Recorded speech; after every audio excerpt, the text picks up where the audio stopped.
Video lecture for Modern African History, or History 3326 online.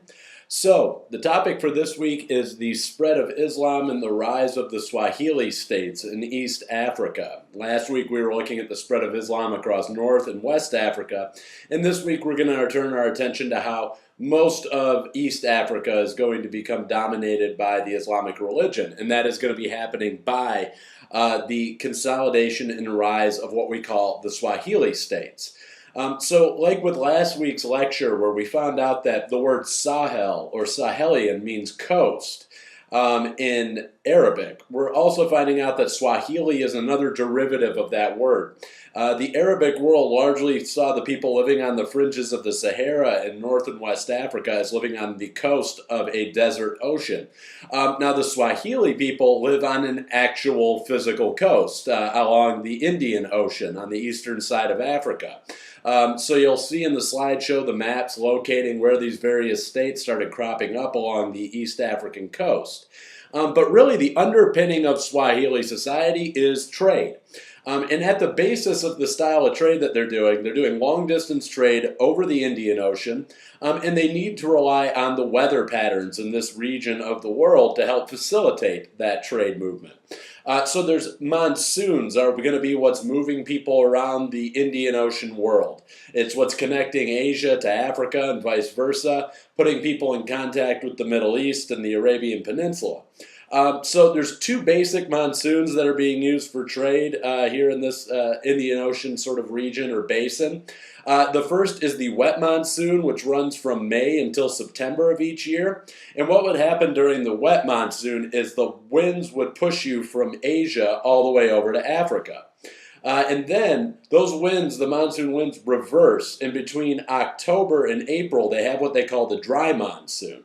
This is the wind that's going to move you back from Africa to Asia. So what we're seeing here is that people who are trading around the Indian Ocean world, they need these winds. This is what keeps these sail-powered boats moving quickly and efficiently across these trade networks.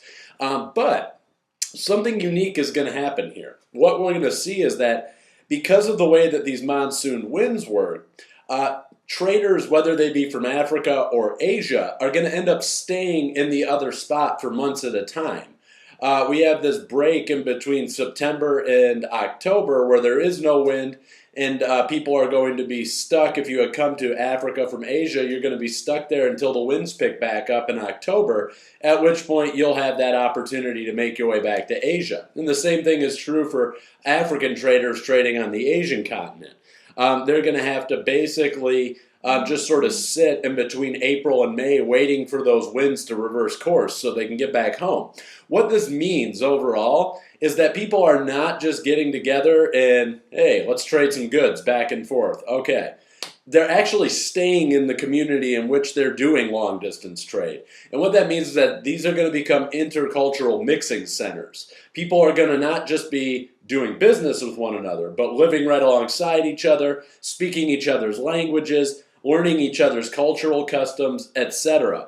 And I think that it certainly can be said that this is how Islam is going to spread in this particular region of Africa. It's this connection in which people are staying over long periods in the Swahili states. That's how Swahili people are going to get exposed to Islam, and that's ultimately how it's going to come to dominate that region of Africa. Now, to understand who the Swahili people are, we need to look at the Proto-Swahili people. Who was in this area of Africa prior to an identifiable Swahili ethnic group or state? And the answer to that question, quite simply, is that the people living in the coastal regions of East Africa were, for the most part, Bantu agriculturalists, but they were also practicing some sort of limited pastoralism that they had picked up mostly through connections with the Cushitic areas of Africa, which would be like Sudan and Egypt.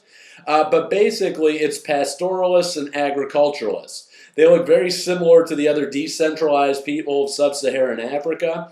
And they are actually well known to be big traders in the Roman times as well. But they're not the ones facilitating the network of trade. When the Roman Empire is spreading around this region of the world, there's a shifting coastal market called Rapta. And Rapta would change positions along the East African coast. But ultimately, Roman traders and European traders and Arabic traders and Middle Eastern traders and Asian traders would all come together to meet with African traders in this market in Rapta on the East African coast. Now, when the Roman Empire starts to collapse in the 400s and starts shrinking in on itself, their maintenance of this trade network goes away.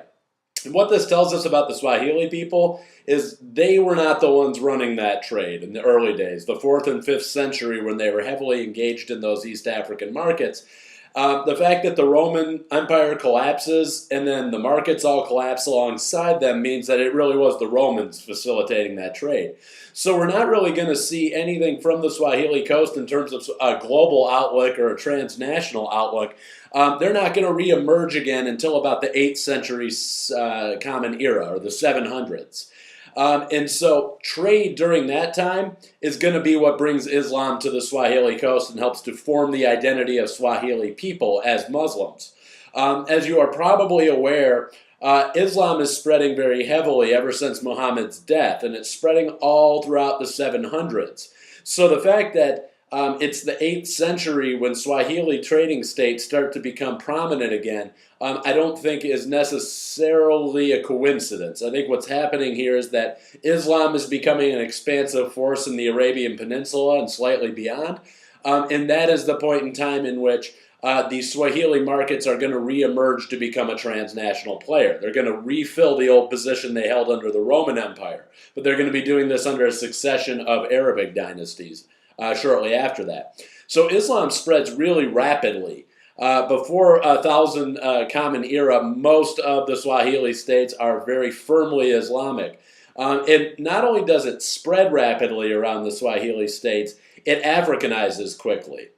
What we mean by that is Africans are going to take this religion and start rolling some of their traditional worldviews and religious concepts into it. So it's not going to be the purest form of Islam that one can imagine. It's not necessarily going to look like Islam in Arabia, in the heartland of Dar al-Islam. But they're going to Africanize it and start manipulating some of the cultural elements of Islam and working that into Swahili artwork. Styles of clothing and dress are going to get worked in from the Islamic world, but they will all be Africanized. And that's the point. Is that the Swahili people are not just adopting Islam as is. They're adopting it and then making it their own. And again, this goes back and has a lot to do with the fact that there is a lot of intercultural mixing in these trade centers. Africans are spending months at a time in the markets of Arabia, or in what we would now call Pakistan or India. And vice versa. You have Muslims coming from the Arabian Peninsula trading in the Swahili states who will live with a Swahili family while they're there.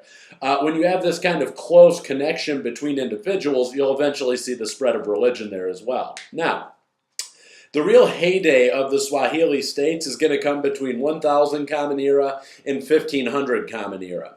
And what we're seeing is that they are actively importing pottery, jewelry, and Middle Eastern/Arabian textiles. Clothing. They really have it. There's a strong demand in the Swahili markets for Arabic clothing and Middle Eastern clothing that's more closely associated with the heartland of Islam. And so also, in exchange for those sorts of products, you're going to start to see the Swahili states exporting things like gold, slaves, iron, and amber, some of these real precious resources, and then human labor. And we can start to see the emergence of the iron markets and a lot of the other parts of the Indian Ocean trading networks as evidence of this strong linkage to East Africa. But what's important to understand is that the Swahili people are really not producing these materials that they're exporting. They function solely as a middleman state. And so what they're doing is they're buying their gold from what we now recognize as the Great Kingdom of Zimbabwe. It's a kingdom that it literally means great stone ruins, is what Zimbabwe translates to. In Zimbabwe, it's what gives the modern nation its name. That's where they found these great stone ruins. When Europeans first encountered these ruins, they were so prejudiced against Africans that they could not recognize this as being something other than a foreign-built structure. They come up with all sorts of crazy things like White people came there 500 years before, built this giant stone city, and then buried it again in the middle of the forest. Crazy stuff. Not really important to our lecture today. What is important is that the great state of Zimbabwe had access to incredibly vast gold fields. And so the Swahili states are going to be moving the much sought after gold around the Indian Ocean world. And then they'd be taking these manufactured goods they're buying from the Indian Ocean trade networks and using those to exchange with interior people who are around those gold fields. So they're really functioning as a middleman state. They don't really produce anything themselves. They just connect two producers with each other's products. And that's really the role that the Swahili states are going to play. Now, ultimately, we're going to see a lot of urbanization going on in the Swahili city-states, and this is somewhat unique to Africa. There have always been urban centers in Africa. There's been urban centers since the great cities of ancient Egypt. But the point is that most of Africa, when we're looking at the 13 to 1500s, most of Africa is not living in urban centers. They're living in rural, agrarian communities. And even when we look to contemporary societies in West Africa, it's really only the ruling class or the elite that live in the cities, merchant elites, kings, queens, princes, royalty. Those types of folks live in the city, not the average workers. But what's different about the Swahili state is, despite the fact that they have a very hierarchical stratification of their social classes, even the lowest of the social classes is readily engaged in daily city life. They are living in the urban centers. And that's unique to the Swahili states as well. A lot of times you'd have the founding sort of dynasties of some of these Swahili states themselves would not be African. So, a number of Swahili states are founded by people who label themselves Sharifian, meaning that they claim descendancy from Muhammad, the prophet himself. And with that sort of added religious authority coming along with them, they're in Africa, a place where Islam had a spread as a foreign religion. Being Arabic and coming in and claiming this connection to Muhammad himself gives them a lot of religious legitimacy. And that allows them to found some of the Swahili states between 1000 and 1500 as well. Now, ultimately, 1500 is going to mark the date of decline for the Swahili states, and that is because they're going to become increasingly embroiled in conflict with the Portuguese. The Portuguese in 1498 successfully get around the southern Cape of Africa, and that's Vasco da Gama's journey where he will continue on to India. The rest of the Portuguese explorers who come after him don't continue on to India. They start exploring the East African coast. And with the entrance of the Portuguese into areas like Mozambique, what's ultimately going to happen is that they are going to outcompete and drive the Swahili states into the ground. So it's really the emergence of the Portuguese that will bring an end to the heyday of the Swahili states. So just to recap, we're seeing how much the physical environment with those monsoon winds are impacting these historical trajectories. We see the importance of intercultural mixing through the process of trade and how that's bringing different people into different globalized networks. And then finally, we're seeing how that same process of sort of urbanization and then increased globalization through these trade networks can also bring you into contact with maybe some people you were better off not meeting in the first place. In this particular case, the Portuguese coming into contact with the Swahili states. So, to keep things brief, I'm going to cut it off right there. I hope this has been helpful. Hope this has been mildly enjoyable. If you have any questions, comments, concerns, anything like that, as always, you can shoot me an email at davyj@uhd.edu. Take care.